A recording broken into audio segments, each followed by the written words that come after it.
Chronic ఎపిడైడిమైటిస్ లేదా chronic ఎపిడైడమో orchitis అనేది మగవాళ్ళు చాలామంది ఎదుర్కొనే ఒక టైప్ ఆఫ్ సెక్షువల్ ఇబ్బంది.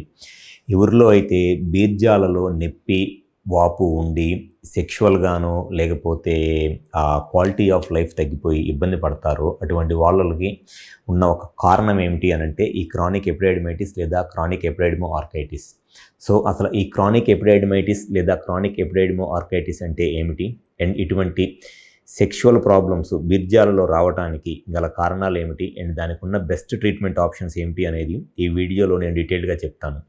నా పేరు doctor Kranthikumar Reddy, consultant andrologist, J andrology and men's health.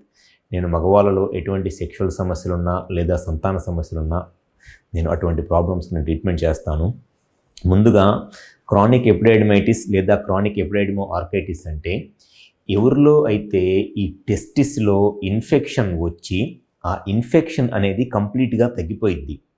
ఈ టెస్టిస్లో వచ్చిన ఇన్ఫెక్షన్ ఇది సెక్షువల్గా వచ్చిన ఇన్ఫెక్షన్స్ కానివ్వండి, లేకపోతే షుగర్ వలన, యూరినరీ ఇన్ఫెక్షన్స్ వలన కొంతమందిలో టెస్టిస్లో ఇన్ఫెక్షన్ వస్తుంది. ఆ ఇన్ఫెక్షన్ అనేది మొత్తం తగ్గిపోయిద్ది. కానీ ఆ ఇన్ఫెక్షన్ చేసిన డ్యామేజ్ ఇన్ఫ్లమేషన్ అంటారు. ఈ ఇన్ఫ్లమేషన్ అనేది కంప్లీట్గా తగ్గక దానివల్ల వాళ్ళకి టెస్టిస్లో ఒక టైప్ ఆఫ్ టెస్టిస్ అంతా బరువుగా ఉండటము, అనీజీగా ఉండటము, కాన్సన్ట్రేషన్ అంతా టెస్టిస్ సైడ్ డైవర్ట్ అయిపోతూ ఉండటము లాంటి ప్రాబ్లమ్స్ని ఎదుర్కొంటూ ఉంటారు. దానినే క్రానిక్ ఎపిడైడిమైటిస్ లేదా క్రానిక్ ఎపిడైడమో ఆర్కైటిస్ అని అంటారు. క్రానిక్ ఎపిడైడిమైటిస్ అంటే ఓన్లీ ఈ టెస్టిస్ పైన ఉన్న ఎపిడైడిమిస్లో ఇబ్బంది ఉంటే దాన్ని క్రానిక్ ఎపిడైడిమైటిస్ అంటారు.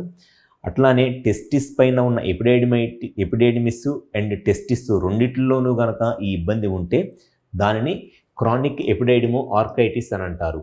సో ఈ క్రానిక్ ఎపిడైడిమిస్ లేదా క్రానిక్ ఎపిడైడమో ఆర్కైటిస్ అనేది చాలామందిలో ఉండే ఒక టైప్ ఆఫ్ సెక్షువల్ ప్రాబ్లము. అయితే యాక్చువల్గా వాళ్ళకి క్రానిక్ ఎపిడైడిమైటిస్ లేదా ఎపిడైడమో ఆర్కైటిస్ లాంటి ప్రాబ్లం ఉన్నప్పుడు ఆ పాయింట్ ఆఫ్ టైంలో వాళ్ళకి ఎటువంటి ఇన్ఫెక్షన్ ఏమీ ఉండదు.